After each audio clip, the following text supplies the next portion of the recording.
Start.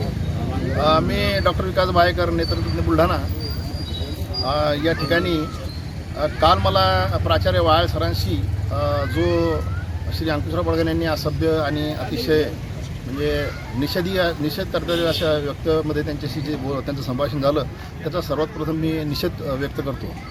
Shivaji शिक्षण एक minute. हां हां. मी अनंतकुमार चिते, प्राचार्य शिवाजी विद्यालय चिखली. आमच्या संरक्षण भिंतीवर जे विकृतीकरण करण्यात आलं आणि विकृतीकरण केल्यानंतर त्या संदर्भात तक्रार नगर परिषदेकडे झाली आणि ती थांबवण्यातही आलं. परंतु त्यानंतर आमचे संस्थेचे सुकृत सदस्य डॉक्टर PS वायाळ सर यांना शिवीगाळ करण्याचा जो प्रकार घडला तो प्रकार अतिशय निंदनीय अशा प्रकारचा आहे आणि याबाबत आमच्या विद्यालयाचे सर्व कर्मचारी या संदर्भात शिवपरिवार निषेध करत आहोत.